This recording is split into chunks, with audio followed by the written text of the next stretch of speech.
আসসালামু আলাইকুম। Wise point একাডেমির পক্ষ থেকে সবাইকে জানাচ্ছি আন্তরিক শুভেচ্ছা ও অভিনন্দন। অষ্টম শ্রেণীর শিক্ষার্থীদের মাঝে আমি আবারও হাজির হয়ে গেলাম। তো আজকে আমি যে অধ্যায়টি নিয়ে আলোচনা করব সেটি হলো অষ্টম বিজ্ঞান অনুসন্ধান বইটির তৃতীয় অধ্যায় পরমাণুর গঠন। এই অধ্যায়ের উপর আমি আরো একটি ভিডিও আপলোড করেছি, যেখানে তোমাদের আইসোটোপ পর্যন্ত যে টপিকগুলো রয়েছে ওগুলোর উপর আলোচনা করা হয়েছে। আজকে মূলত আমরা যে টপিকটা নিয়ে আলোচনা করব সেটা হলো ইলেকট্রন বিন্যাস। পরমাণুতে ইলেকট্রন বিন্যাসের নিয়ম বা ইলেকট্রন বিন্যাস সম্পর্কে। ইলেকট্রন বিন্যাসটা মানে তোমাদের ক্লাস 8 লেভেলে বেসিক কিছু জানতে হবে এবং কিছু পরমাণুর ইলেকট্রন বিন্যাস করতে শিখতে হবে। এরপরে যত বড় হবা তোমরা, আস্তে আস্তে যত উপরের ক্লাস হবা, ক্লাসে পড়বা, যত তোমাদের ডেভেলপ হবে, তোমরা এই ইলেকট্রন বিন্যাস সম্পর্কে বিস্তারিত জানতে পারবে। তো চলো আমরা আজকে ক্লাসটি শুরু করি। প্রথমেই আমি একটি মৌল দেখাতে চাই, সেটা হলো ম্যাগনেসিয়াম, এম জি। ম্যাগনেসিয়ামের পারমাণবিক সংখ্যা কত? 12। এখন এই মৌলটি ম্যাগনেসিয়াম এর পারমাণবিক সংখ্যা 12।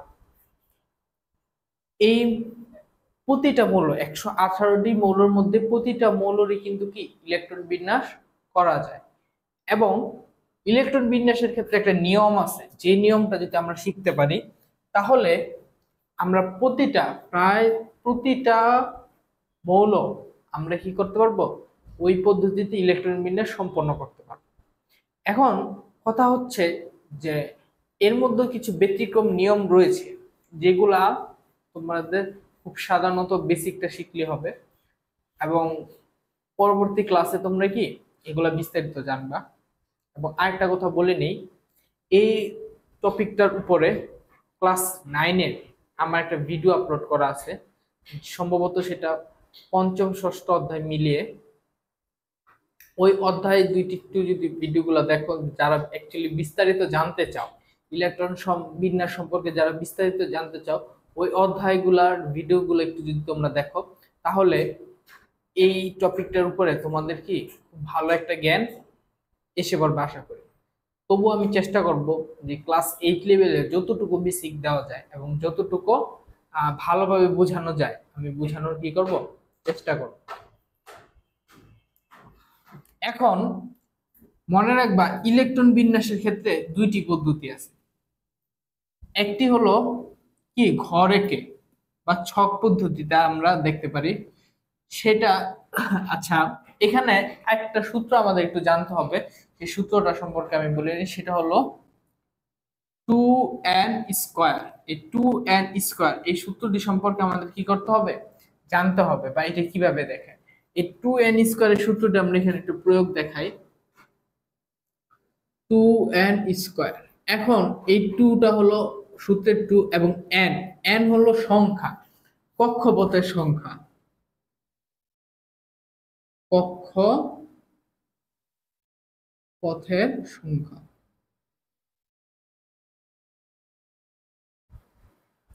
এখন কথা হচ্ছে এরকম, আমি যদি ধরে নিই যে আমার কক্ষপথ নাম্বার 1, তাহলে ওই 1 নাম্বার কক্ষপথে সর্বোচ্চ কতটি ইলেকট্রন কি ধারণ করতে পারবে, অর্থাৎ 2 × 1 স্কয়ার। তাহলে 1 স্কয়ার 1, 2 × 1 = 2। তাহলে আমরা দেখতে পাচ্ছি যখন আমাদের কক্ষপথ 1 নাম্বার কক্ষপথ, সেক্ষেত্রে সর্বোচ্চ ইলেকট্রন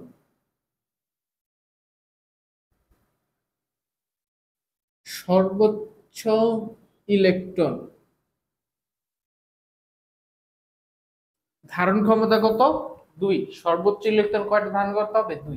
এখন তোমরা এটা বুঝতে না পারো যে সর্বোচ্চ ইলেকট্রন কিভাবে ধারণ, কি একটু আমরা আসবো, জাস্ট এই জিনিসটা একটু আগে বুঝে নাও, পরবর্তীতে জিনিসটা কি করবে, কাজে দিবে।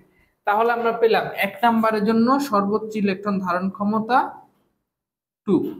এভাবে আমি যদি 3 নাম্বারে যাই, 2 নাম্বারটা দেখালাম না, 3 নাম্বারে ডিরেক্ট চলে যাই, 2n²। তাহলে 2 ইনটু, এখন n এর জায়গায় কক্ষপথ কবে হবে? 3, স্বাভাবিক। তাহলে আমরা n এর জায়গায় কি লিখলাম? 3 স্কয়ার। তাহলে কত হয়? 2 ইনটু 3 3 9, 9 দুগুণী 18। তাহলে আমার 3 নাম্বার কক্ষপথের জন্য সর্বোচ্চ ইলেকট্রন ধারণ ক্ষমতা কত? 18। তাহলে আমি 2 নাম্বারটা লিখে নিই, 2 নাম্বারটাতে 8, 3 নাম্বারটাতে 18। আমরা মোটামুটি কি একটা এইভাবে তুমি 4 নাম্বার কক্ষপথ পর্যন্ত কি বের করে ফেলতে পারো। তাহলে আমরা বুঝতে পারলাম এই সূত্রের কাজটা কি। এই সূত্রটা তোমার একটু খেয়াল রাখতে হবে। এখন মানে যারা এটা একবার মুখস্থ করে ফেলতে পারো তাদের জন্য কি এই সূত্রটা বারবার আর প্রয়োজন নেই, কারণ আমাদের সর্বোচ্চ 4টি পর্যন্তই আছে। আমরা জানি 2, 8, 18 এভাবে কি আসতেছে। এবার আমরা মূল বিষয়টা আলোচনা করিনি, সেটা হলো, মুছে দিই, তোমরা একটু খেয়াল করো,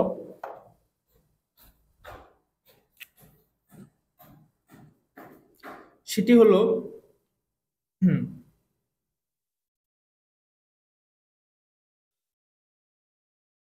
আমি ধরে নিয়েছিলাম আমাদের মৌলটি ম্যাগনেসিয়াম।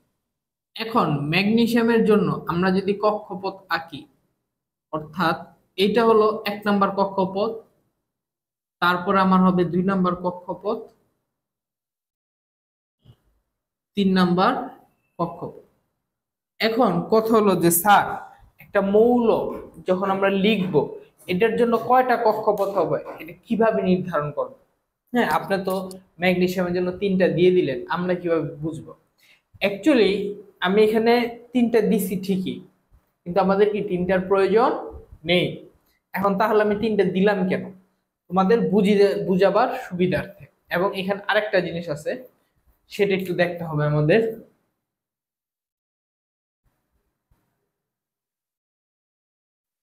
সেটা হলো কক্ষপথের নাম। প্রথম কক্ষপথটা হলো কি? কে শেল। দ্বিতীয় কক্ষপথটা এল শেল। তৃতীয়টা এম। চতুর্থটা এন। এই কক্ষপথের নামটা আমাদের অবশ্যই খেয়াল রাখতে হবে, কে এল এম এন। এই 4টা কক্ষপথে কি আমাদের নাম। এখন এই কক্ষপথ গুলাতে ইলেকট্রন বসতে পারে। আমরা যদি ম্যাগনেসিয়ামের মৌলটা সমাধান করি তাহলে আমরা কি এটা বুঝে যাব। তাহলে আমার সমাধানের জন্য বাইরে একটু কাজ করতেছে, যার ফলে একটু নয়েজ আসতেছে।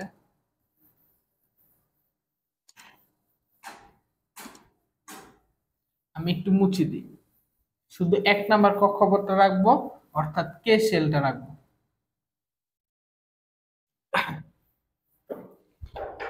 এখন আমরা এই ম্যাগনেসিয়াম মৌলটা যদি আমরা একটু দেখাই, এটা একটু ভালোভাবে বুঝো তোমরা বেসিকটা।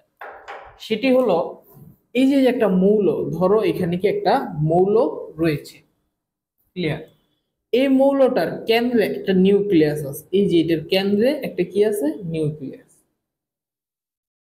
নিউক্লিয়াস কেন্দ্রে কি রয়েছে স্যার? নিউক্লিয়াস রয়েছে। এবং এই নিউক্লিয়াসে কি কি রয়েছে? প্রোটন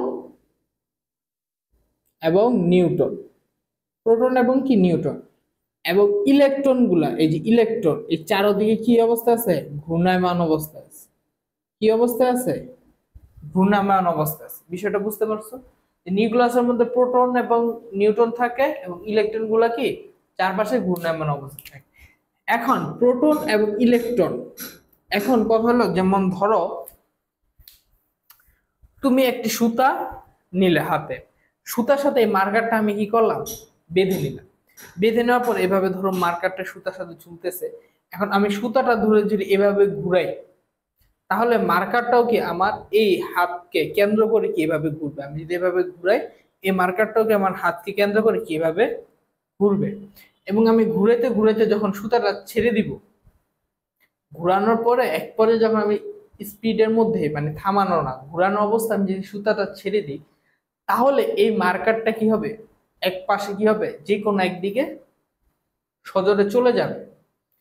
এখন এই ইলেকট্রনের ক্ষেত্রে তো এরকমটা হওয়ার কথা ছিল, যেহেতু ইলেকট্রনটা কি করতেছে, ঘুরতেছে এই নিউক্লিয়াসকে কেন্দ্র করে। তো এই ঘুরতে ঘুরতে ইলেকট্রন তো এক পর্যায়ে এভাবে চলে যাওয়ার কথা, কিন্তু কেন যাচ্ছে না? তার কারণ হলো এই প্রোটন এবং ইলেকট্রন, আমরা জানি প্রোটনের চার্জ ধনাত্মক এবং ইলেকট্রনের চার্জ কি ঋণাত্মক। যার ফলে এখানে একটা বিশেষ ঘটনা ঘটে, সেটি হলো এই ইলেকট্রন এবং প্রোটন এই দুইটির মধ্যে একটা আকর্ষণ বল কাজ করে। আমরা জানি বিপরীত ধর্মী আধান অর্থাৎ প্লাস মাইনাস এটা কি পরস্পরকে কি করে, আকর্ষণ করে, আকর্ষণ। এবং প্লাস প্লাস অথবা মাইনাস মাইনাস এটা কি সমধর্মী আধান। সমধর্মী বলতে একই ধর্মে, এই দুইটা পরস্পরকে কি করে, বিকর্ষণ করে। এখন এই জিনিসটা খুবই সিম্পল, যদি একই ধর্মের হয় অর্থাৎ প্লাস প্লাস মাইনাস মাইনাস এরা কিন্তু একই চার্জে আহিত, একই আধানে কি আহিত, এরা পরস্পরকে সবসময় কি করবে, বিকর্ষণ করবে। এবং অপর দিকে মাইনাস প্লাস প্লাস মাইনাস এরা বিপরীত আধান, হ্যাঁ বিপরীত আধান, এরা সবসময় কি করবে, আকর্ষণ করবে। এটা একটা আমরা বলতে পারি প্রাকৃতিক ধর্ম, বা এটা আল্লাহ তাআলা এটা বিশেষ সৃষ্টি, যে প্রতিটা ক্ষেত্রে আমরা যদি দেখি ভালোভাবে খেয়াল করি বা লক্ষ্য করি তাহলে এই জিনিসটাকে আমরা দেখতে পাবো। তো চলো আমরা এখন বিষয়টা বুঝি, আশা করি এই জিনিসটা আমরা বুঝতে পারছি। এখন ম্যাগনেসিয়ামের ক্ষেত্রে আমরা যখন ইলেকট্রন বিন্যাস করব এই চিত্রের মাধ্যমে, ওই ক্ষেত্রে আমরা কিভাবে করব, যখন আমরা এই চিত্রের মাধ্যমে করব সেই ক্ষেত্রে আমরা কিভাবে করতে পারি এই জিনিসটা আমরা একটু খেয়াল করি। ধরি আমরা ম্যাগনেসিয়াম এম জি, এবং আমাদের ম্যাগনেসিয়ামের কত, পারমাণবিক সংখ্যা 12। তো ম্যাগনেসিয়ামের 12 হলে এর 1 নাম্বার কক্ষপথ, এই ধরি আমরা 1 নাম্বার কক্ষপথ, একটা দিয়ে জাস্ট গোল বুঝাইলাম এটা পরমাণু। 1 নাম্বার কক্ষপথে আমাদের সর্বোচ্চ কয়টি হয় ইলেকট্রন, 2টি। 1 নাম্বার কক্ষপথ ইলেকট্রন সর্বোচ্চ, অর্থাৎ সর্বোচ্চ বলতে একটাও দিতে পারবে, একটাও দেওয়া যাবে, কিন্তু আমরা 2টার বেশি দিতে পারবো না। অর্থাৎ 1 এবং 2 এই দুইটাই দেওয়া যাবে, এর বেশি দেওয়া যাবে না। এটা হবে সর্বোচ্চ ইলেকট্রন ধারণ ক্ষমতা, অর্থাৎ 2 এর বেশি কি ইলেকট্রন ধারণ করতে পারবে না। তাহলে আমরা এখানে যেহেতু 2টি ইলেকট্রন ধারণ করতে পারবে, তাহলে আমি এখানে দিলাম একটা ইলেকট্রন, এখানে দেখলাম কি একটা ইলেকট্রন, অ্যাকচুয়ালি এইভাবে চিত্রটা আঁকে, এখানে একটা ইলেকট্রন, এখানে একটা ইলেকট্রন, এই গেল আমার কি 2টি ইলেকট্রন। এবার চলো আসি, আমার তো 12, ম্যাগনেসিয়ামের কত ইলেকট্রন, কত 12, 12-র মধ্যে আমার মাত্র গেছে 2, তাহলে আরো বাকি রয়েছে কয়টা, 10টি ইলেকট্রন কি আমার বসানো বাকি। তাহলে আমরা কি করব, দ্বিতীয় কক্ষপথে চলে যাব। এই গেল আমার কি দ্বিতীয় কক্ষপথ। এখন আমরা জানি যে দ্বিতীয় কক্ষপথে সর্বোচ্চ ইলেকট্রন কয়টি, 8টি। তার মানে আমার কিন্তু এখানে 10টি প্রয়োজন, বা 10টি বসাতে হবে আরো। এই ক্ষেত্রে আমরা এখানে 8টি বসাই দিতে পারবো নির্দ্বিধায়। কিন্তু এরকম যদি হইতো এখানে আমার 10 না দেখে শুধু 7টি থাকতো, তাহলে এখানে আমরা কয়টি ইলেকট্রন বসাবো, আমরা 7টি বসাইতাম, তখন আবার কিন্তু 8টি বসাইতাম না। যদিও সর্বোচ্চ 8টি ধারণ করতে পারে, কিন্তু এখানে আবার খেয়াল করতে হবে যে প্রথমে 2টা চলে যাওয়ার পরে 12 থেকে আমরা 2 বিয়োগ দিব, আমাদের থাকলো কয়টি, 10টি। এখন 10টির মধ্যে এখানে আমরা 8টি বসাইতে পারবো, 8টি বসাই দিব, কারণ আমার সংখ্যা 10, আমি 8টি ইজিলি বসাইতে পারি। কিন্তু কোনো কারণে এখানে 10টি না হয় 6টি হলো, 7টি হলো, ওই ক্ষেত্রে কিন্তু এখানে আমরা 8টি বসাবো না।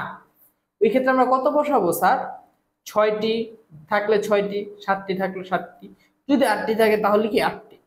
এখন আমরা যেহেতু এখানে 10টি ইলেকট্রন আরো বসাতে হবে, আর এই কক্ষপথে আমি সর্বোচ্চ 8টি বসাতে পারবো, সেই জন্য আমরা নির্দ্বিধায় কি ইলেকট্রন গুলা বসাই দেবো। তাহলে আমরা বসাই দিই ইলেকট্রন গুলা, এখানে জোড়ায় জোড়ায় বসাইতে হবে। এইখানে 2টি দিলাম, এখানে 2টি, অর্থাৎ এক জোড়া এক জোড়া। এগুলো আমার কয়টি, 4টি, এখানে এক জোড়া, এখানে এক জোড়া, তাহলে মোট কয়টি গেল, 8টি হয়ে গেল। এখন দেখো 10টি থেকে আমরা 8টি বিয়োগ দিই, তাহলে আমার রইল কয়টি? 2টি। আমার কয়টি ইলেকট্রন রইল? 2টি ইলেকট্রন রইল। বিষয়টা খেয়াল করো, 2টি ইলেকট্রন রইল। এক্ষেত্রে আমার কোথায় চলে যেতে হবে আবার? তৃতীয়। হ্যাঁ, এখানে একটা প্রশ্ন আছে, স্যার আমি যদি এখানে চাই যে এখানে আর 2টি তো জায়গা আছে, আমি এখানে একটা দিই, এখানে একটা দিই, ইজি ভাবে কি আরো 2টি ইলেকট্রন আমি এখানে বসাই দিতে পারি দ্বিতীয় কক্ষপথ। কিন্তু আমরা এখানে দ্বিতীয় কক্ষপথে আরো 2টি ইলেকট্রন চাইলেও এখানে কিন্তু ফাঁকা জায়গা আছে, এখানে একটা, এখানে একটা, অর্থাৎ আবার এখানে একটা, এখানে চাইলে বসাই দিতে পারে, কিন্তু আমরা বসাবো না, আমরা বসাতে পারবো না। সেটা কি বুঝতে পারছি? এখানে চাইলেও আমরা আর 2টি ইলেকট্রন কি বসাতে পারবো না, সেই ক্ষেত্রে আমরা কি এখানে আর 2টি ইলেকট্রন বসাবো না, আমরা পারবো না বসাইতে। জায়গা থাকলে আমরা কি এখন আমাদের চলে যেতে হবে তৃতীয় কক্ষপথ। এই গেল আমাদের তৃতীয় কক্ষপথ। এখন আমার তৃতীয় কক্ষপথে সর্বোচ্চ কয়টি? 18টি বসাইতে পারবো, সর্বোচ্চ 18টি বসাইতে পারবো। কিন্তু এই বলেই না, আমার একটি থাকলে আমরা একটি বসাতে পারবো, 2টি ইলেকট্রন প্রয়োজন 2টি পারবো, 3টি প্রয়োজন হলে 3টি পারবো, 4টি প্রয়োজন হলে 4টি পারবো, 5টি প্রয়োজন হলে 5টি পারবো, 6টি প্রয়োজন হলে কি 6টি পারবো। কিন্তু 18টির বেশি পারবো না, কিন্তু 18টির কম যে কোনো সংখ্যা কি আমরা চাইলে বসাইতে পারবো। কিন্তু খেয়াল রাখতে হবে 18র বেশি কখনোই আমরা বসাইতে পারবো না। সেই ক্ষেত্রে আমার এখানে প্রয়োজন 2টি, তাহলে আমি এখানে একটা দিই, আবার এখানে একটা দিয়ে দিই, শেষ আমার তৃতীয় কক্ষে। তাহলে একটু হিসাব করো, এখানে 2, এখানে 8, 10 আর 2 কত? 12। তাহলে ম্যাগনেসিয়ামের কি 12টি ইলেকট্রন হয়ে গেল। এটা গেল একটা পদ্ধতি। এই একটা পদ্ধতি করা যায় ইলেকট্রন বিন্যাস, এবং আরেকটি পদ্ধতি রয়েছে যেটা আমরা এখন একটু দেখাবো। তাহলে আশা করি এই পদ্ধতি তোমরা খুব সহজে বুঝতে পেরেছো। এখন ওই পদ্ধতি আরেকটা নিয়মে যাওয়ার আগে আমি এই পদ্ধতিতে আরেকটা ইলেকট্রন বিন্যাস দেখাই দিই, এবং এই পদ্ধতিতে যে দুটি ইলেকট্রন বিন্যাস দেখাবো, এই দুটো ইলেকট্রন বিন্যাস আবার অন্য আরেকটি পদ্ধতি রয়েছে, ওই পদ্ধতিটিকে আমরা দেখাই দিব, তাহলে তোমাদের বুঝতে সুবিধা হবে। এখন যদি আমরা এই পদ্ধতি ওই পদ্ধতিতে যাই, তোমাদের এই পদ্ধতিটা কি একটু বুঝতে অসুবিধা হয়ে যাবে। এই কারণে এই পদ্ধতিতে আমরা আর একটি বা 2টি ইলেকট্রন বিন্যাস দেখাবো, তারপর আমরা আরেকটা পদ্ধতিতে চলে যাব।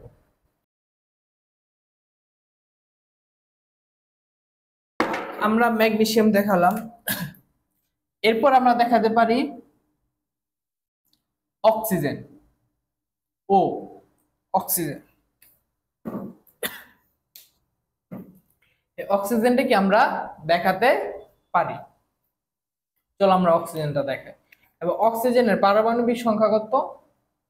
8। অক্সিজেনের পারমাণবিক সংখ্যা কত? 8। দেখো, তাহলে আমরা এখানে কি অক্সিজেন দেখাই, এই যে অক্সিজেন। এখানে যেহেতু গোল দিব একটা সমস্যা হতে পারে, এই জন্য আমি পাশে কি 8 লিখে দিয়েছি, কিন্তু নর্মালি এখানে কি 8 লেখার কোনো নিয়ম নাই। কিন্তু যে অক্সিজেনের ওটাও গোল, প্লাস আমাদের কক্ষপথ গুলোও গোল, যার ফলে কি আমাদের অসুবিধা হইতে পারে, এই কারণে কি আমি মাঝখানে 8 দিয়ে দিয়েছি। যাই হোক,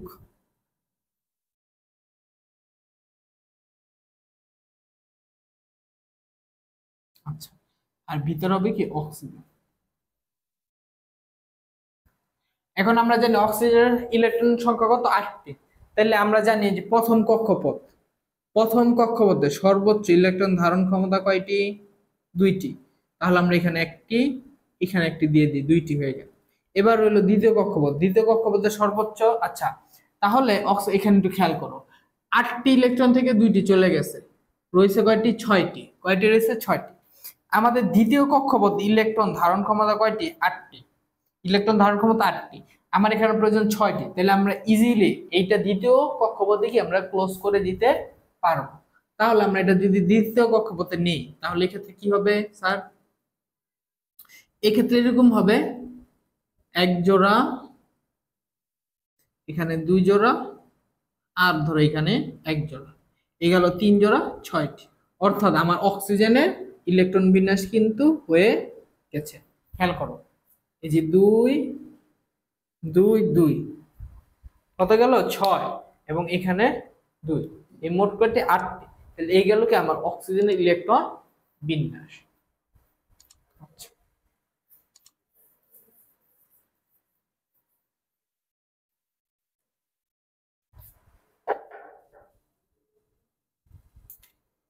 এবার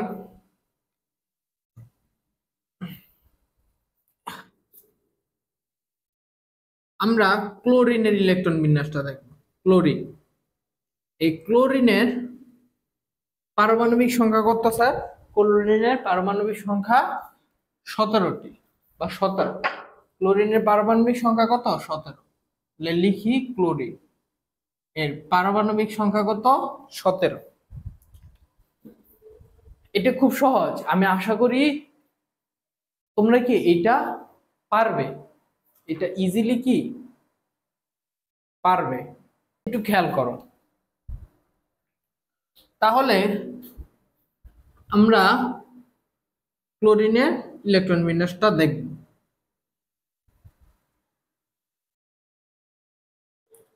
আচ্ছা, এই গেল আমার প্রথম কক্ষপথ, এই গেল দ্বিতীয় কক্ষপথ। আচ্ছা, এখানে আমি আগে দ্বিতীয় কক্ষপথটা দিয়ে ফেলেছি, যাই হোক। প্রথম কক্ষপথ আমার ইলেকট্রন ধারণ ক্ষমতা কয়টি? এই যে একটি, এই একটি, দুইটি। এখন আমার কত আছে? 17। আমার খেয়াল করতে হবে আমার কত আছে? 17। তাহলে আমি হিসাব করি, 17 মাইনাস 2 থাকে কত? 15। আমার দ্বিতীয় কক্ষপথ 8টি, ইজি প্রয়োজন, কারণ এখানে 15টি, আমি বসাইতে পারবো 8টি। তাহলে 8টি আমরা নির্দ্বিধায় বসায় ফেলবো, এখানে কোনো ই নেই। এখন হিসাব করো, 15 থেকে 8 বিয়োগ থাকে কয়টি?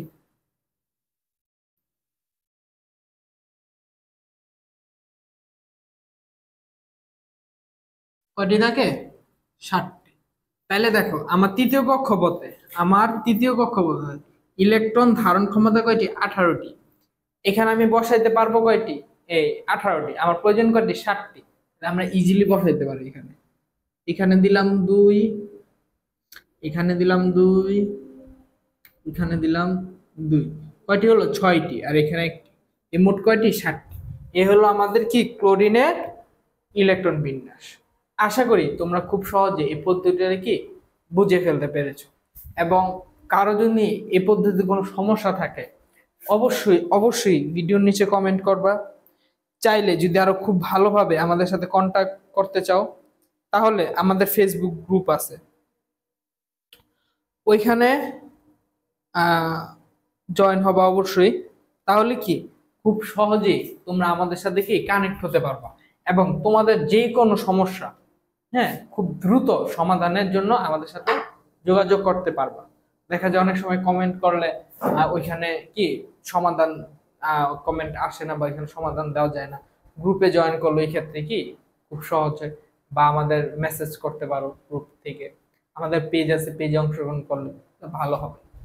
আচ্ছা, এবার আমরা কি করব, এই 3টি মৌল অক্সিজেন, ম্যাগনেসিয়াম, অ্যালুমিনিয়াম, এবং গত যে ক্লাসটাতে ওইখানে আমি বলেছিলাম যে একদম অন্তত 20 পর্যন্ত হলেও আমরা কি যাতে ইলেকট্রন বিন্যাসগুলো মুখস্থ করে ফেলি, সরি পরমাণু পারমাণবিক সংখ্যাগুলো কি মুখস্থ করে ফেলি। জানি না তোমাদের মধ্যে মানে কে কে আগের ক্লাসে করেছো, এবং কে যদি করেও থাকো কে কে মুখস্থ করেছো জানি না, আমি কিন্তু বলতে বলছি যে, এবং খুব কি দ্রুত বলতে হওয়ার ট্রাই করতে হবে। Hydrogen, helium, lithium, beryllium, boron, carbon, nitrogen, oxygen, fluorine, neon, sodium, magnesium, aluminium, silicon, phosphorus, sulphur, chlorine, argon, potassium, calcium. এরকম ভাবে খুব দ্রুত আমাদের কি রাখতে হবে, এটা মনে রাখতে হবে। কারণ খেয়াল করতে হবে যে পরীক্ষার হলে, হ্যাঁ, অনেক সময় কি অনেক মূল্য আছে যে আমরা হঠাৎ করে কি অনেক সময় বলতে পারি না এটা কত নাম্বার মূল্য।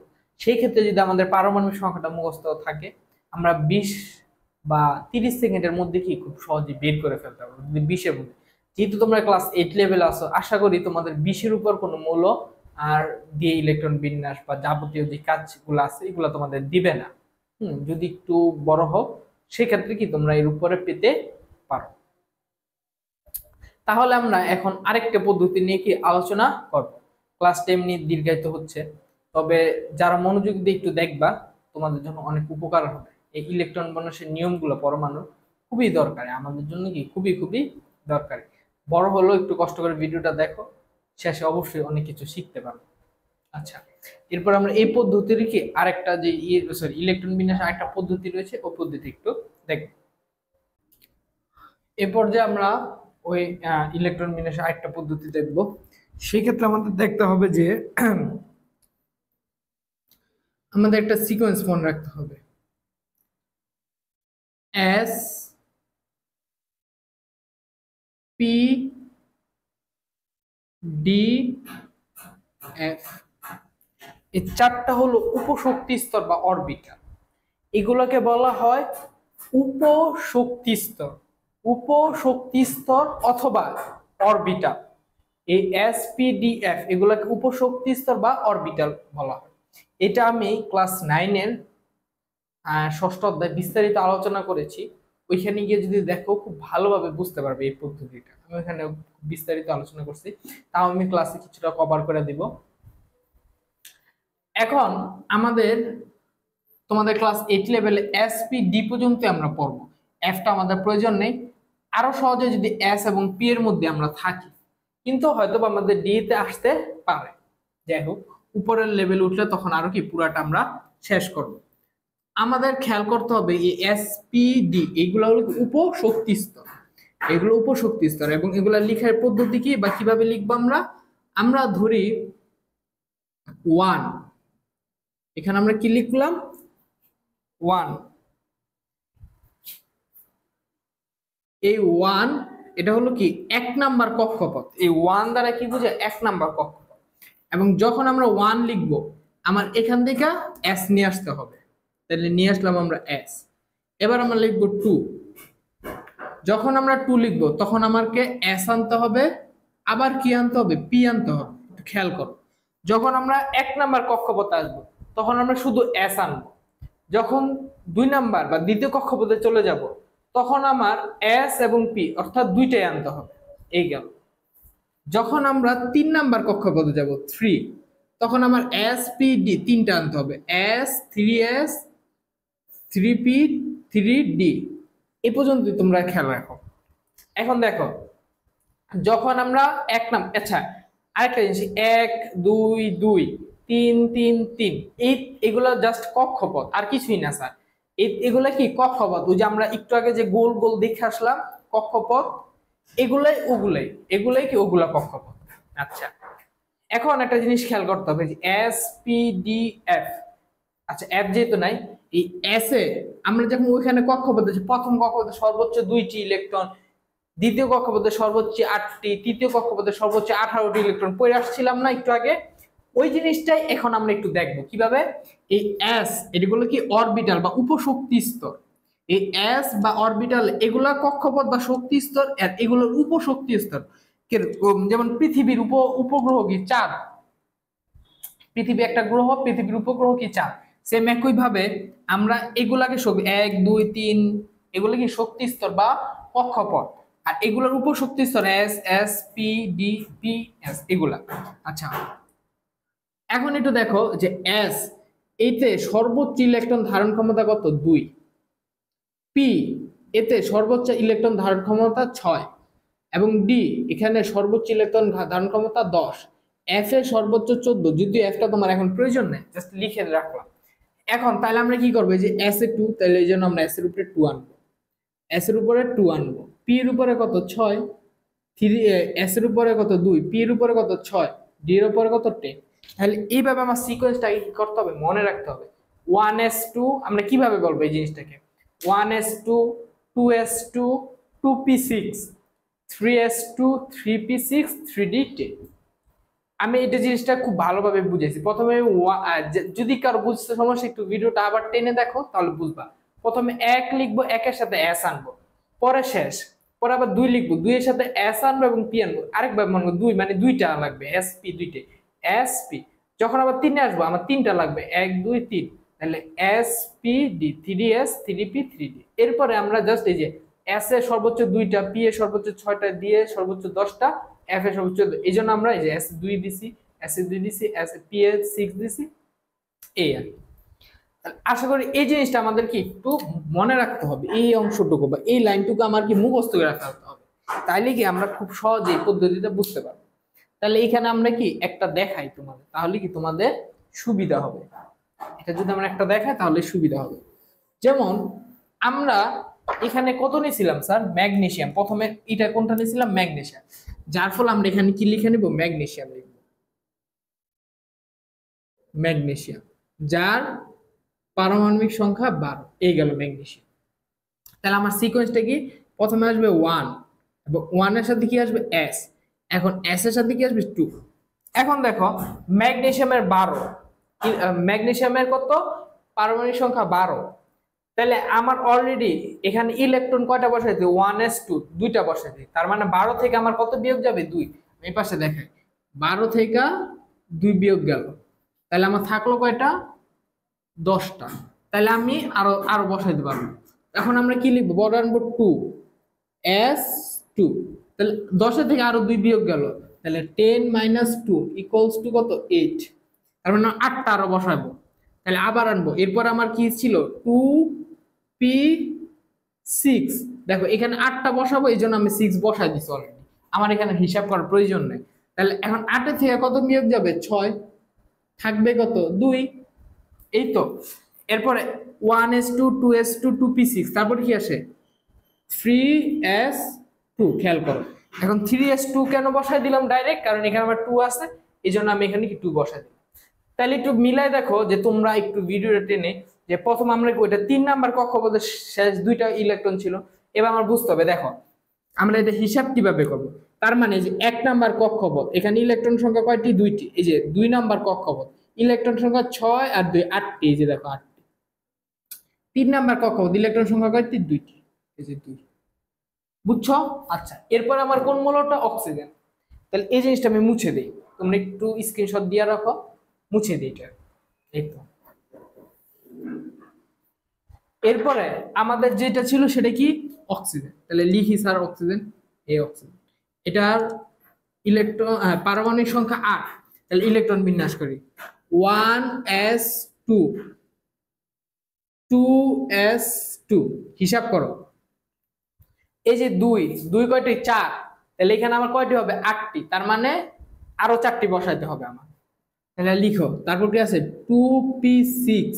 এখন এখানে কি স্যার আমরা 6 বসাবো, না 6 বসানো যাবে না, কেন, তাহলে হিসাব করো, এই 2 এই 2 কত গেল, 4, এই 2 আর এই 2 4 4, আর যদি এখানে 6 দিয়ে ফেলি তাহলে কয়টা হয়ে গেল, 10টা।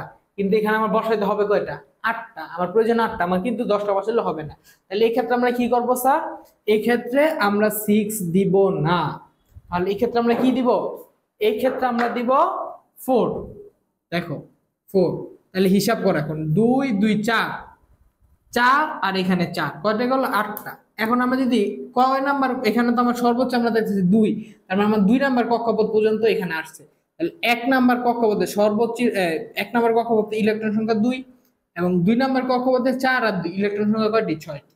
এখন হিসাব করো, মানে আমরা আগে যখন এই চিত্রের মাধ্যমে দেখাইছিলাম ওই ক্ষেত্রে কিন্তু 2 নাম্বার 6টি, একটু টেনে দেখো ভিডিওটা, দেখতে পারো। এই গেল অক্সিজেনের ইলেকট্রন বিন্যাস, আশা করি তোমরা বুঝতেছো।